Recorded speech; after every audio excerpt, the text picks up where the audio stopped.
My God, do you guys hear that stampede? It sounds like the Three Horsemen.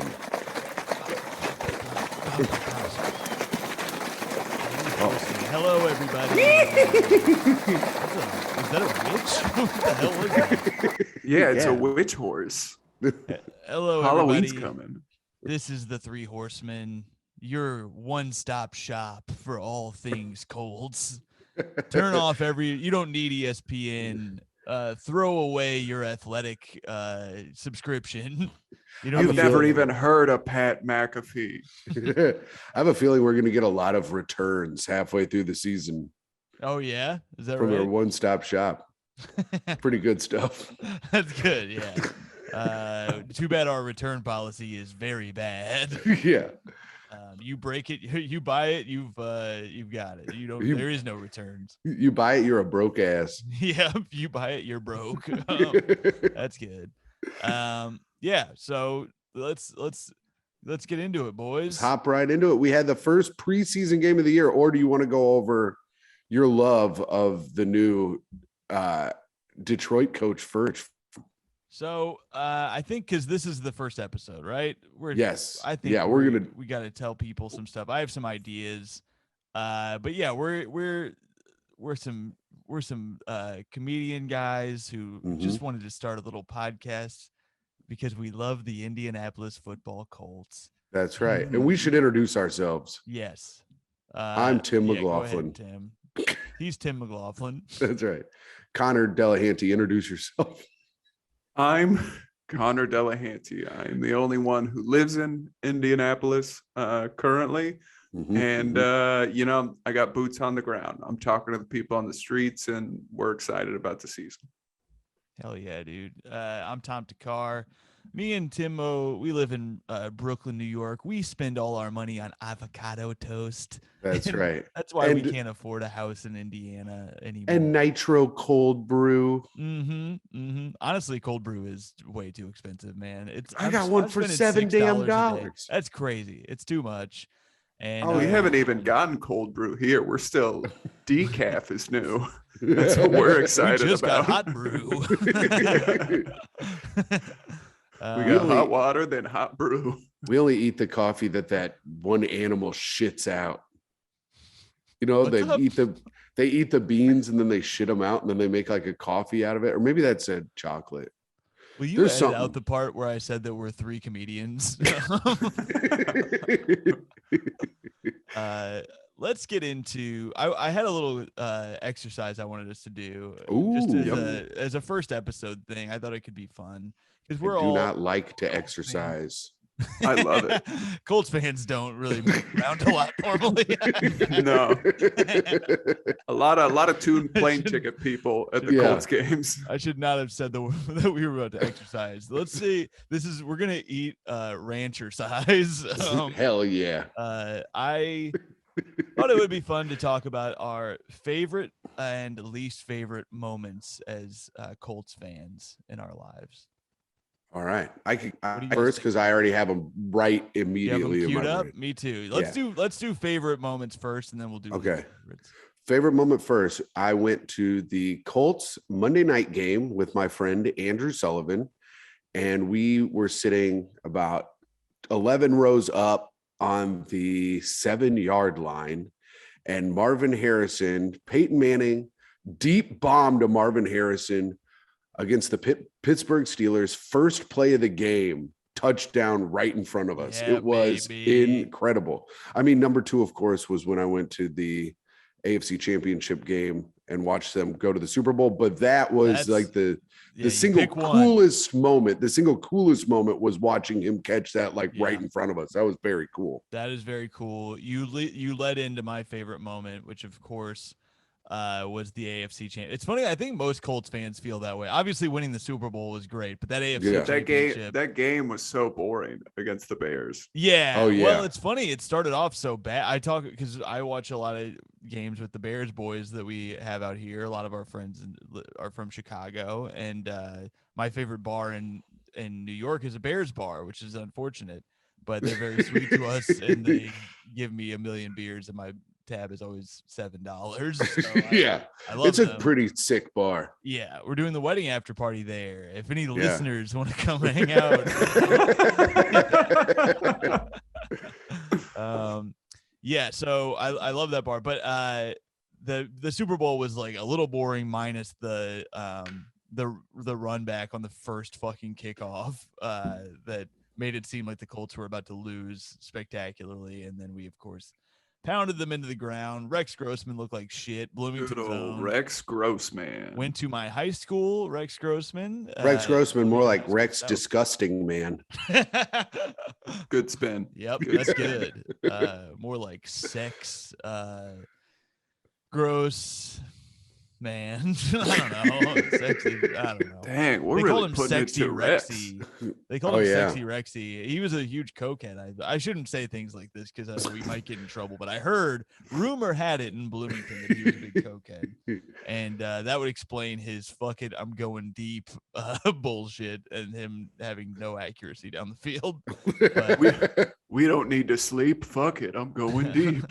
But regardless, the real game for us, the real Super Bowl for most Colts fans was that AFC Championship, of course, against those nasty New England Patriots who we had been rivals with for so long. We finally beat Tom Brady, and the moment, the particular moment that I'll never forget. I used to recreate it in Madden all the time, and they added it as an animation, which I loved. Was the Joseph Adai jump over the defensive line for the goal line touchdown to put us. That was awesome. But the fun moment for me for that was I was working at Bloomington Hospital in Bloomington, Indiana, and I was working in the emergency department, and that I had to work that night. And so I kept running out to the waiting room of the emergency department to watch the game. And I was sneaking. I was lying. I just kept saying I had to go to the bathroom. I was like, I got to crap really bad. I just kept lying. And then I happened on that drive, because that wasn't the last moment, but it felt like it was the last like big moment of the game. If I'm remembering right, but I went out to the waiting room, and it's all people who are at the fucking emergency department. Yeah. And they all are like, not doing so hot, or they have family members who are not doing so hot. But in that moment, we all went fucking crazy. Oh, that's awesome. In the emergency department waiting room. It was sick. It put my bone back in place. The wind held me. People should have brought beers. we used to when I worked at Sharper Image, I would have to work sometimes, and me and another dude, Mello, we figured out how to get the one TV we had to get the Colts games, and we would just stand there and watch the games, and people would be like, can you help us? And we'd be like, no, we're watching the game, go away. Dude, we got so many complaints. I don't know how we didn't get fired. We did it every Sunday. Hey, you guys are both great at your jobs. I think that's Indiana, though, man. You gotta, they have to I'm here. understand. We're all hardworking people now that we got you two assholes out of here. Right. Yeah, right. Yeah, we were the problem. I mean, the Sharper Image at the Fashion Mall did close. When Tim worked there, it was the Doler Image. Okay, one comedian on this podcast. It's the the man. guy in Indiana. Okay. The guy in law school. Get his ass. I don't know who that What's your would be. favorite moment, Connor? Favorite 4th and 2 Sunday Night Football against the Pats. I thought that was tight. I think my favorite part about that is that, like, you got to think he does the play because Bill Belichick is scared of Peyton Manning, and that's pretty tight. Yep. So I like that. That's my favorite. My least favorite was in the playoffs. I think it was 07, 06 or 07 against the Steelers. And it was a goal line stand, and we popped the ball out from Jerome Bettis. And yes, the guy he got tackled by Ben bus. Roethlisberger, but he I forget his name, but he had gotten like stabbed by his wife like the week before. Oh yeah, Nick, I forgot about was it Nick that. Harper? Was that his name? It was that sounds right, something like that. But yeah, Dude, I just remember, thinking, man. if she hadn't stabbed him, we would have won that game. But you know what was Nick Harper? He got tackled by Ben Roethlisberger, right? Yeah, big fat Ben. It was like He just grabbed his foot, and I was so pissed off. I remember watching that over and over again. I was so furious, and I was thinking the same thing. I was like, that motherfucker got stabbed. Like, what the fuck? She got released from jail on a $5,000 bond and stabbed him with a fillet knife during an argument at their home. Man. Yeah, I bet Ben Roethlisberger paid that bail. Fucking asshole. Wife of Colts Harper says stabbing was accidental. Yeah, right. Yeah, they were arguing though. I don't think it was. I was just trying to scare him. Dude, that just shows how much that play impacted me. Is that that name just came back to me immediately. I was like, why do I? That's one of those that's gonna on my deathbed. I'm just gonna go, Nick Harper, jump over Ben Roethlisberger. That reminded me of and this is the last the favorite moments I'll say, but one that was a little less consequential. I want to say this was maybe the year after the Bucks won the Super Bowl. Was 2000? Did they win it in 2002? Or was I can't remember what year the Bucks won the Super Bowl. It was the Colts down big in the fourth quarter, and they score 4 touchdowns in the fourth quarter to beat the Bucks. Oh yes, they were down. What was it, 28? It was the greatest comeback in all of regular season history. Yeah, and I was watching that when it happened, and I remember. The next day I went to school, and it was before the internet, really. It was before like people were on. It was definitely way before. It was 2003. So I went to school the next day. A lot of people thought the Colts lost that game. They turned it off. Yeah, that's Indiana education. Yeah. I remember it was getting late. It was getting late, and I was like tired. My dad was like, just go to bed. And I was like, all right. And then I turned the game on the radio in my room and just listened to the game. And then they started coming back, and I go, they're coming back, you asshole. Just watch the game with my dad. I was like 14.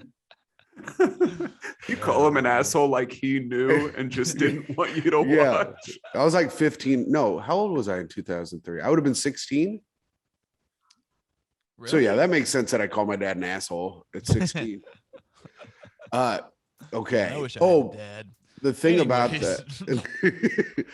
about the Colts game where they won the AFC Championship, our tickets. So we had season tickets, and our tickets were always in front of some like bus. So it'd be like somebody who's like on the third string of the defense, and they'd like get a tackle, and their whole family would go crazy. For the AFC Championship, it was Dominic Rhodes' family. And Dominic Rhodes was having a hot game, and they were going crazy. And I thought his cousin had gold teeth, but his teeth were so yellow that out of the side of my eye, they looked gold. Because I was like, who would get gold teeth if your teeth like shoot out of your face? Like they weren't like good looking teeth, you know? They were like all fucked up. I got gold. Give me 1 sec, boys. I gotta restart my garage band. It's fucking up. Give me 1 sec. I'm gonna have to do a clap thing. I don't know what it's doing. We are back. We had a little technical snafu on the audio front. The video, I guess we'll just have to pause it for a second, or just fuck it. People can watch, see how the sauce. See how the sausage is made. Yeah, baby. I prefer sauce, the non-meat version. The Brooklyn vegan. Yeah, should all right, are we ready to go into least favorite? Connor gave us his least favorite moment. Mm-hmm. Okay. And then so mine is, of course, the Super Bowl against New Orleans, where Kendra's husband, Hank Baskett, who could not catch a football, had the football kicked right at him, and it bounced right out of his hands. And that gave the Saints the momentum to win. Now, if the Colts beat the Saints after a hurricane had destroyed New Orleans, would they have looked like villains? Yes. Right. Did Peyton Manning purposefully throw the game for his hometown? A lot of people around in my house are saying, yeah, he might. Same exact thing, although I do have a very specific moment and a specific memory to this. Connor, you might have a similar thing because you were at IU at this point, right? Mm-hmm. Yeah, I was in Bloomington. Yeah, so Bloomington specifically was a bad place for this game to happen because so I fucked up and I watched that game with some people who didn't give a fuck about football, which I'll never do again. That is a horrible thing to do. It was a very bad move. I just had a buddy who insisted on hosting a Super Bowl party, so we did it. And then one of the guys there who didn't give a shit about football was rooting for the Saints. And I was like, dude, we are in Indiana. You got to chill. And at the time, I had some emotional problems. I was not in my best. What was going on? I wasn't in my best headspace at that time in my life. I will never forget. We lose, of course. I'm so mad. I'm so upset.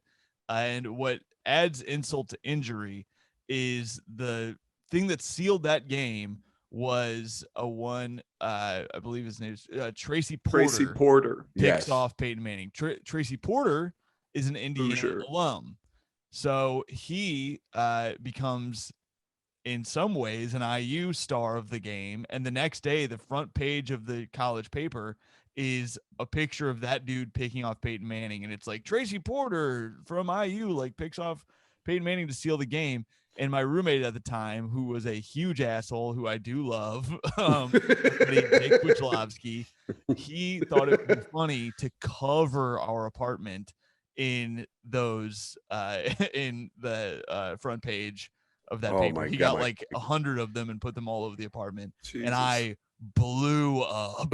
And I was like, what the fuck is your problem? It was not a good look from me, but we were already going through some shit. I can't wait to see that guy at the wedding.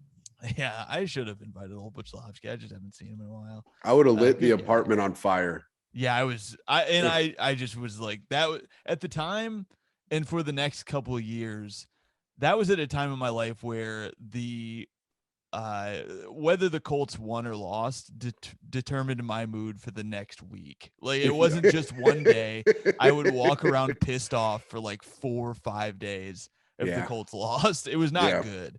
Like, you guys at different points have seen me back when I used to get very upset at the video game NBA 2K, and I'm not proud of those times, but it was a part of my personality. I am proud of those times because I'm like, wow, I made that happen. Good job, Connor.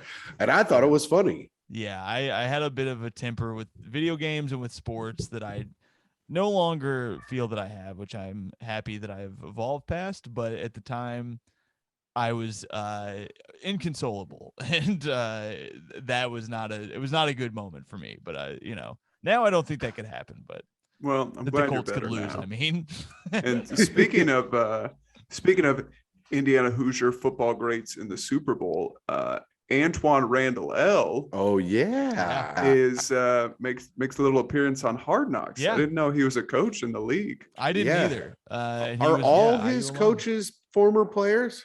Basically, it's pretty impressive. Tom, do you want to cue up your? So, this show is mostly going to be Colts related, but we got to talk about what's happening in football, and also it's the fucking preseason, and I don't think I realized.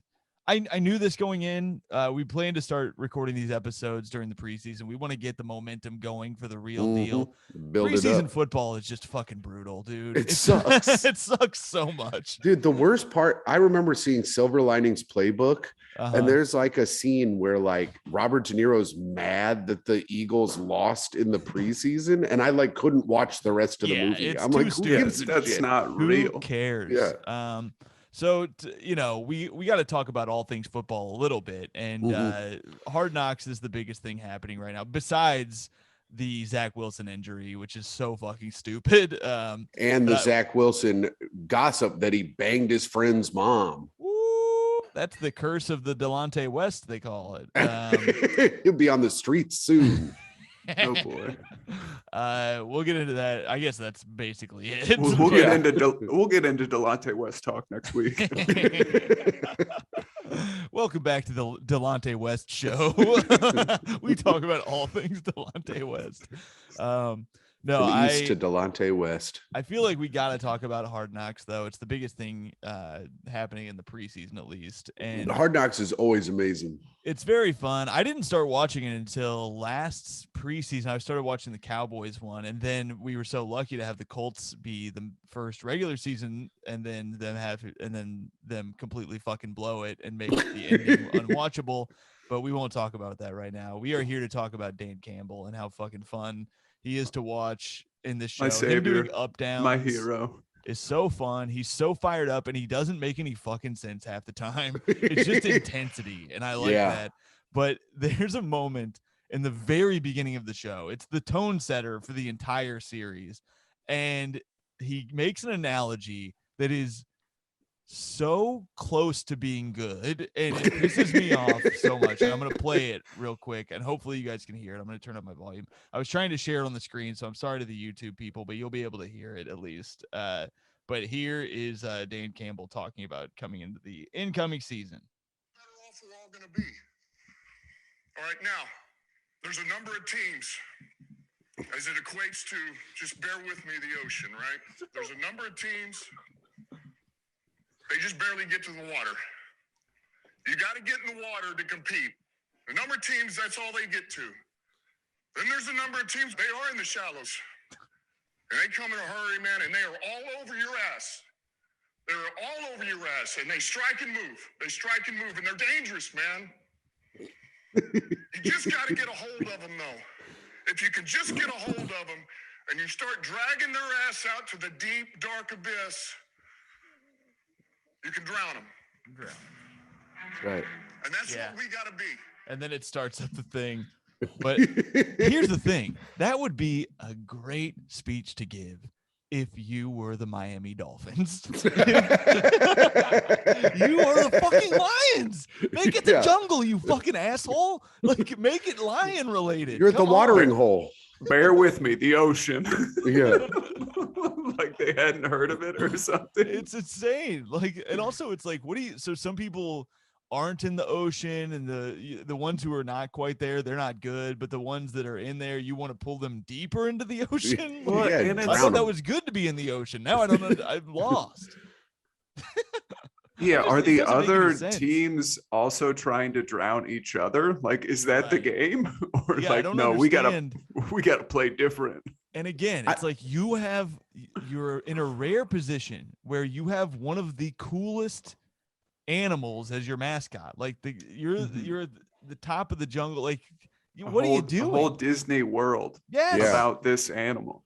Exactly. Call the other ones hyenas or whatever. You and like the Baltimore Ravens are like the coolest. I think I think those the are Baltimore Ravens are the other cool animal. I think what about the literary enthusiast Tom Takar over here? I think ravens are a cool fucking creature. Quote the Raven, Tom's a dumbass. They're a bird of prey, sir. Oh, don't come crying to me when a raven's pecking at your fucking skull, all right? I just think bears are cooler. The Bengals are a tiger. I know, but nobody's like, oh shit, a Bengal. Pirates. I like the no pirates. The pirates are. You mean the Raiders? The Raiders or the Buccaneers. There are a couple different kinds of pirates. They're swashbuckling. The Peter Pan is on one of those ships. I'm not scared of a Buccaneer. Yeah, they're pedophiles keeping Peter Pan tied up. Raiders, I'll give you because it's like the black colors and stuff. They're cool. Rams are cool. What? Yeah, but. I can't believe the Ravens was your other go-to. They look cool. The New York Giants, they're giants. No, they might be. Panthers? Panthers are cool. It's like a raven lion. It's a raven-looking lion. I'll give you Panthers are cool. And that, the Bengals are very cool. I like the Bengals. I'm not going to, go after you won't catch me talking shit about the Bengals anytime soon. They won me my fantasy year. I'm a fan now. But with all that being said, the Detroit Lions are going to win the Super Bowl behind Dan Campbell. Yep. That's what I feel after one episode of Hard Knocks. Mm-hmm. I believe.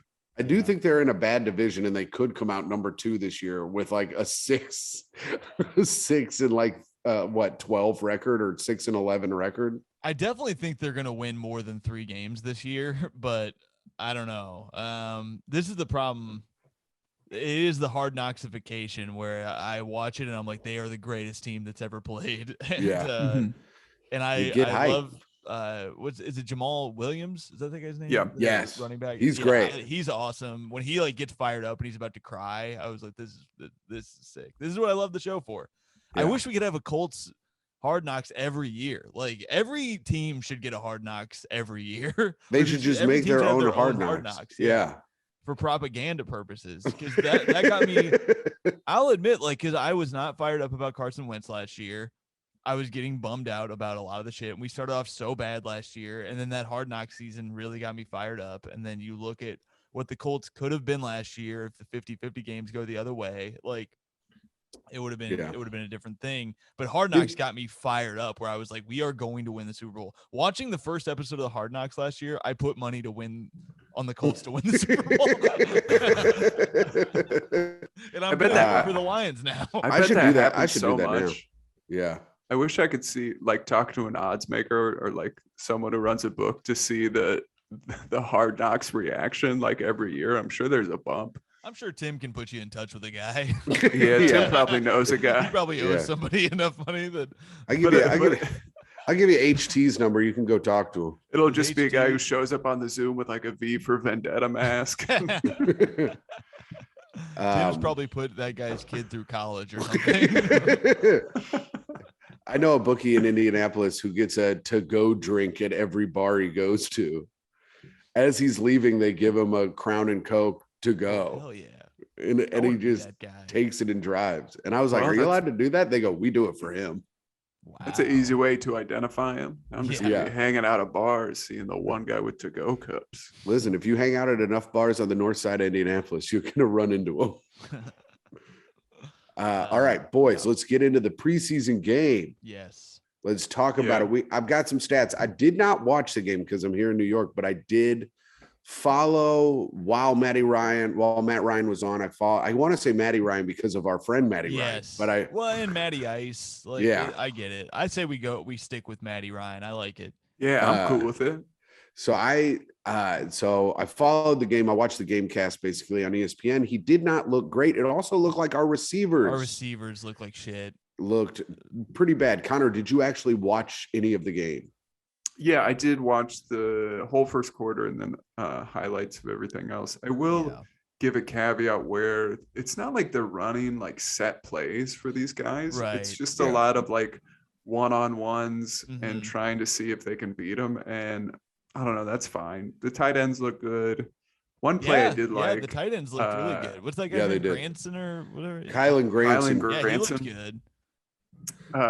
But Matt Ryan did have one play where he the pocket kind of broke down and he just stepped up the pocket, made a nice pass to Pittman and didn't get hit real bad. And I think that's the kind of stuff we need, where it's just like, if shit's all fucked up, someone who's just like an adult about it and isn't like so many times Carson Wentz would do that thing where someone has like a free run at him and he like tries to duck under him. Yeah. Which it worked maybe like 1 out of 3 times and it was tight. But then I realized like, oh, that's what happened in Remember the Titans. And we don't need that. Yeah. That's not Carson Wentz. That's not going to get you to the playoffs. Like if you have to do that twice a game, Carson Wentz is trying to write his own movie about himself. He's just always trying to get the ending. He's just trying to sell camouflage elbow sleeves. That's what Wentz is trying to do with his NFL career. Now, here is a great stat line. Yes. My boy. Yeah. The gunslinger, Sam Ehlinger. That's what I was just about to say. 10 for 11, nasty. 88 yards. Yeah, 10 for 11 passing for 88 yards, 2 touchdowns. 2 touchdowns. A rating of 139.6. Now, is this against the Buffalo Bills' possible 4th defense? Yes. He was playing against 8th graders. Yeah. Does not matter. It's about what you do on the field. It doesn't matter who you're playing against. got a nice. Oh, go ahead. I mean, Foles looks like shit, and I don't know if that's because our line that was protecting him was bad in that moment. Because I was reading about like who were the studs. He's just a Super Bowl quarterback. That's all he is. He's not a preseason quarterback. He's a Super Bowl I think it's that big dick on him. I think he gets tripped up. It's starting to weigh him down. Dude, who told he us needs to get a dick reduction surgery. Big dick? There was a whole thing. There was like an interview with these two guys, and somebody called in. They're like, "Who has the biggest dick in the Philly in the Eagles locker room?" Mm-hmm. And they started going on about Nick Foles, and then that's why they kept calling him Big Dick Nick. Like his nickname is Big Dick Nick. I thought we knew somebody who fucked him or something. Oh, I don't know. It might be no. If you have fucked Nick Foles, please send us an email and get us to the bottom of this. Draw his penis, and we'll get to the bottom of it. I wrote it in the chat, and we'll see if it's the person I think. That's what I was thinking of. Yep. Okay. That's what I was thinking Arizona's own. Yeah. All right. Narrowing it down. Yeah, possible comedian or comedian. Could be either. But yeah, Matt Ryan went 6 for 10 for 58 yards with a sack, which when he got sacked and then went back in, I was like, get him out. Just don't play him anymore. I am glad that they're not having Jonathan Taylor do shit. Yes. The preseason. Yeah, keep him on ice. Yeah, there's no point. Yeah, and that's a good sign. I mean, I watched the full reel of highlights, and it's like the defense looked fucking great, minus letting them march down the field the first drive. But then they they stopped them. They stopped him. I think it was who was it that got that? I was reading about and I watched it. The guy who stopped him on fourth down they had two tight ends running, and this dude stopped both. Was it Quick? No, it wasn't EJ Quick. Although what a EJ Speed. EJ Speed. I'm gonna call him Quick. You got Emmanuel quickly. Fast. That might be the coolest name on our squad besides Shaquille. Yeah. And I mean, they look good. I mean, they did let them march down. I mean, in a regular game, they would have gotten 3 points. Yeah. And they wouldn't have just like tried to go for it on fourth down. Sure. But they did stop them at like, what were they, inside the 10? Yeah. I mean, and they forced a bunch of turnovers. But obviously it wasn't starting QB, but yeah. But we also did get to see punt god rock an 82-yarder for the Buffalo Bills. Yeah, that was pretty. You should just like get a point if that happens. Like refs should just be able to have discretion to be like, that's pretty cool. You get a point. 82 fucking yards, man. Yeah. That bastard must have been like pissed that didn't count. Like that's not going to count for anything. Well, it was because it wasn't a touchback anyway.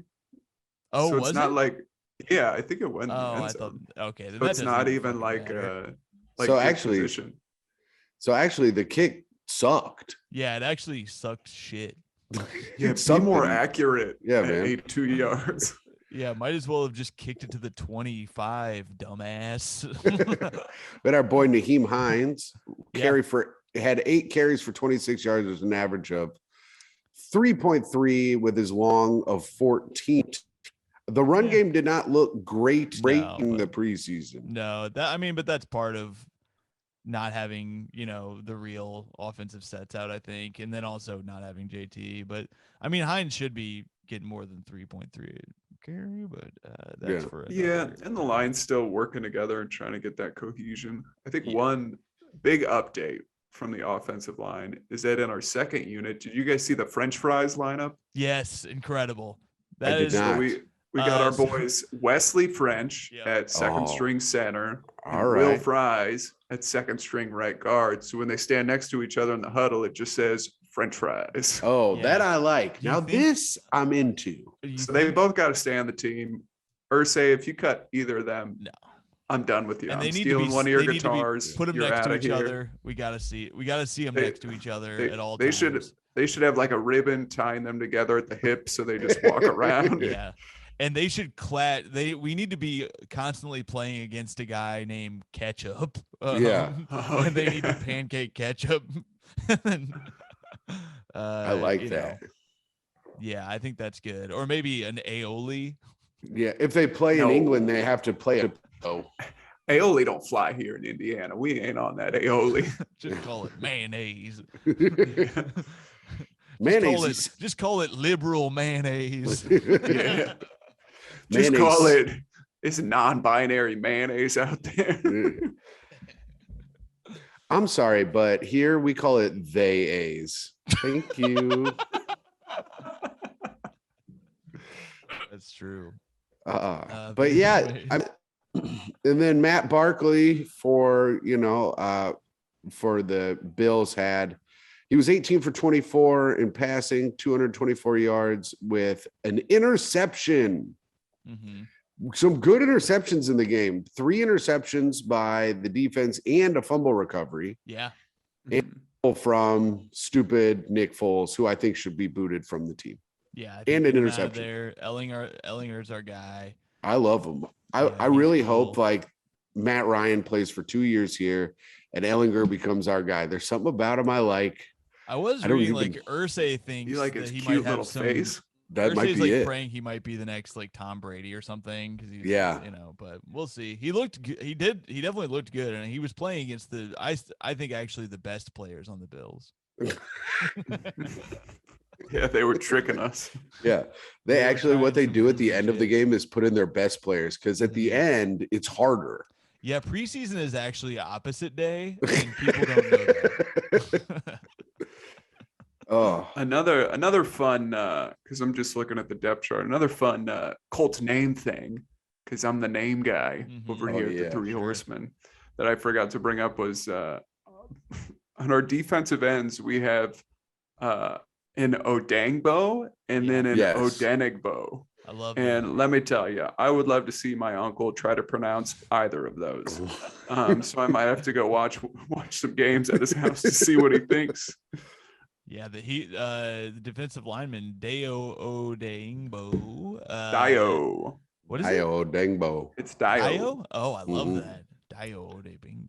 Out of Vanderbilt, I believe. Fuck, I'm like your fucking uncle. I'm gonna have trouble with this. But that's right, you are. Listen, Odie Bingbo did a good job today, and Odie Bing Bong was even better. Oh, it was Nick That's Cross gonna be that I was trying to think of. Who? Oh, he's great. Yeah, he had. He's only 20 years old. Crazy. Really? Yeah. Wow. It's so crazy. You watch the I've tweeted this. Like I watch the NBA, and then I'll watch like Hard Knocks and stuff. I'm like, look at all these men. They're all older than me, and I'm like older than me. Every single one of them. Watching Hard Knocks, it's just like really tough.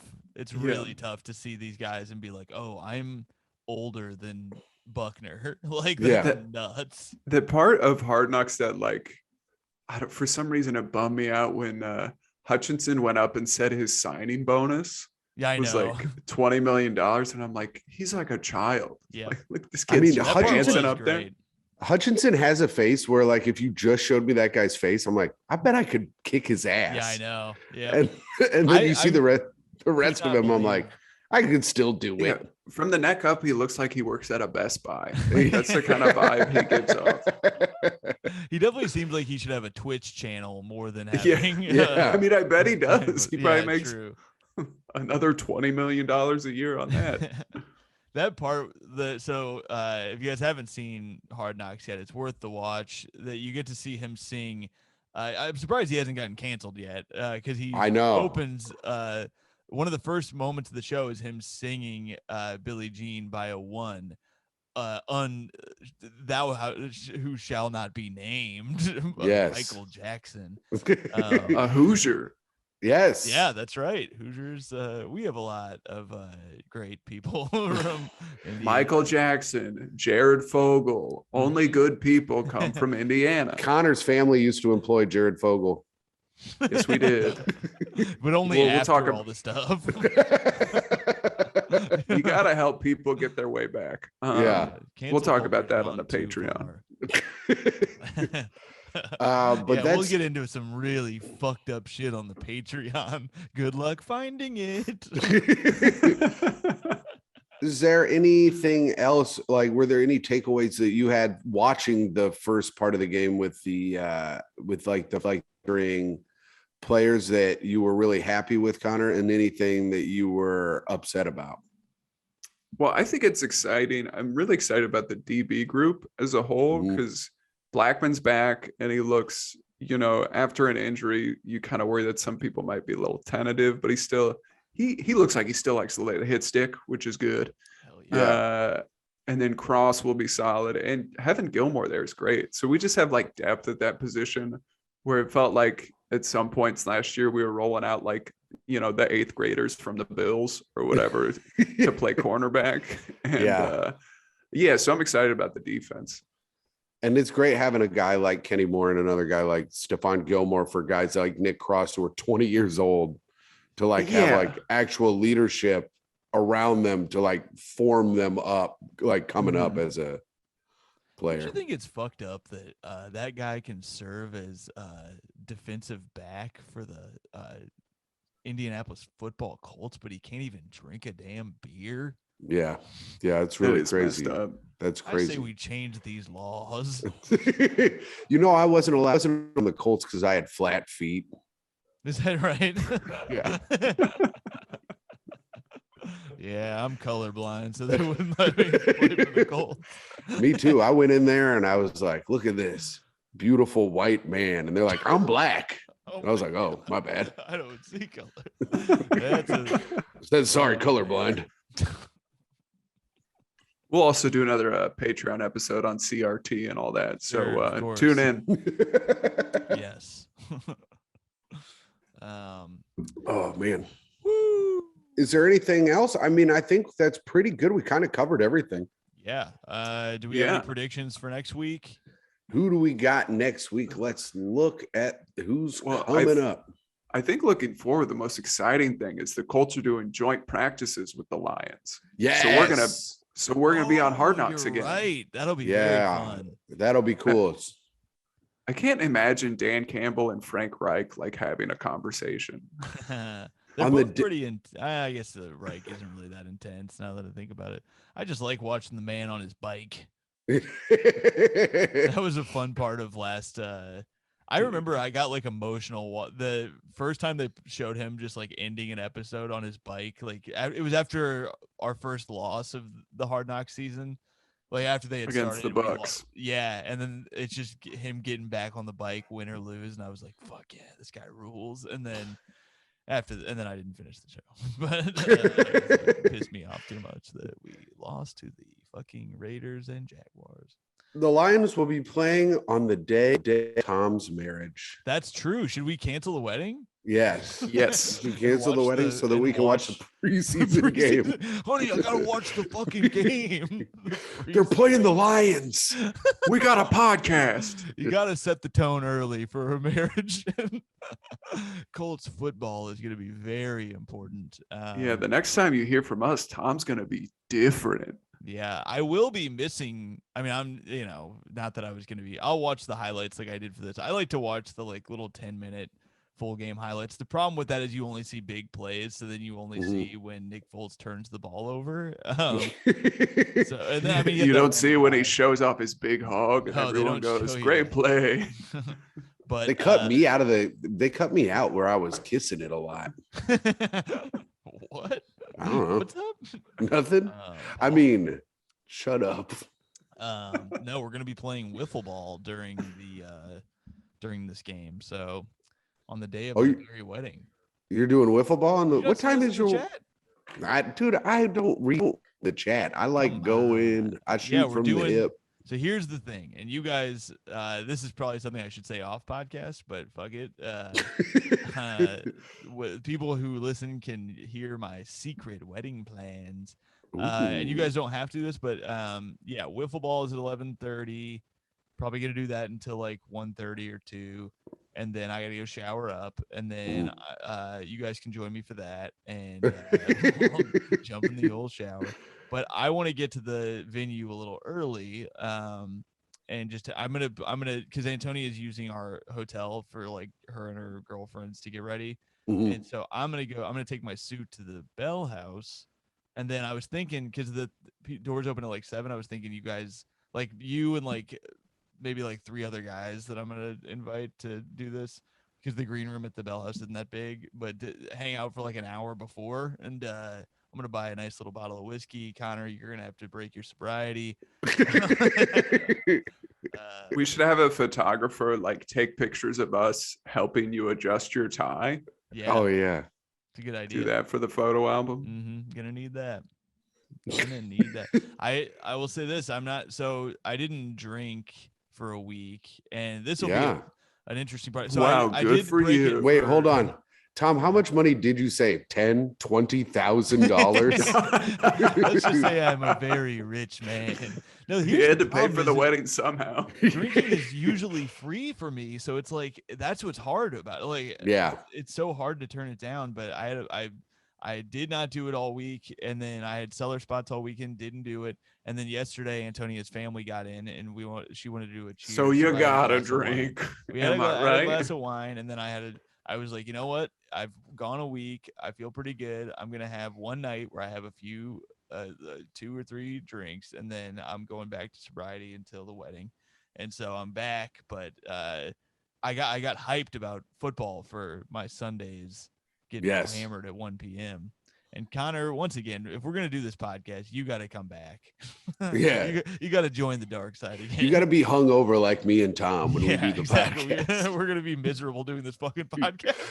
I'll do it. I'll do it, but you guys have to write me like intervention style letters about why I got to come back. We're just like shaking, holding. Connor, we all love you. I miss when you were a little more bloated from having beer in your system. Connor, I miss when you also didn't talk while you were drinking. I miss when you'd get angry once a year. Oh. No, you can be the sober guy on the pod. It'll be good. And Tim, you know what? Have you drank? I had some beers. Well, yeah, actually, I got pretty hammered on Friday, and when I heard you and Micah say that you were gonna try not to drink until the wedding, or at least Micah said that, and I was like, there is no fucking way you guys get through Friday without drinking. No, because Friday, well, I opened for Shane at Bananas in New Jersey, and I sold a bunch of merch, so I just had a bunch of cash in my pocket. So then I went to a party. I went to a birthday party at Fine Time on Friday, and then I was there till 4:30 in the morning. Christ. And then Saturday, Micah did a show with a bunch of porn stars, so of course there was cocaine there. And then, but Saturday I stayed in, and then I did Beauty Bar, and Beauty Bar is, it's free. Yeah. So I had a couple beers, but I didn't get free, it's so drunk. Hard. When it's free, it's hard, but I was proud of myself. I went all week. As free as it was, I still passed up all of it. I passed up lounge drinks at the airport. I was like on my shit. So last night I took one night, but drinking actually kind of sucks. But everybody keeps telling, like, we don't have to keep going. I was just we're catching up now, but and I have my wedding or whatever. But like people keep being like, oh, you look different. And I'm like, I literally just didn't drink for like 5 days. And they were like, oh, you look way better. And I was like, dude, the other week I took Saturday. I took Saturday to Wednesday off, and I lost 11 pounds.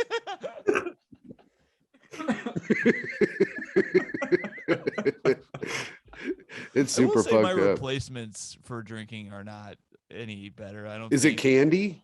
Candy. I'm drinking like Diet Sunkist. I've been smoking. I ate a crazy amount of Skittles that first like 2 months I was sober. I remember that. I think a lot about that. I bought all these gummy bears. Every time I do like some sobriety shit, I think about you eating those Skittles, and I end up buying candy, and then I feel like shit from that. And like weed I'm not enjoying. So I don't know.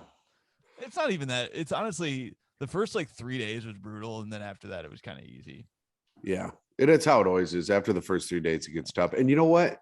If you're watching this within the first 3 days of it coming out, why don't you like and subscribe on the YouTube, baby, and like it or follow us on iTunes. Leave us a review. Give us a rating on Spotify, please.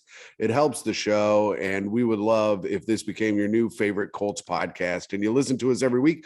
And boys, what if after the season, if this is going well, we pivot to the Pacers, baby? Oh, hell yeah, dude. I would love that. Yeah, we could do that. Yeah, so maybe we'll do that, but we'll see what happens. But yeah, guys, please like and subscribe and do whatever you can to help the show.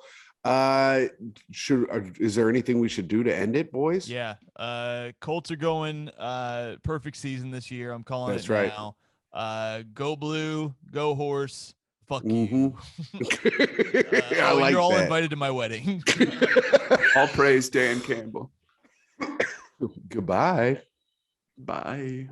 Bye.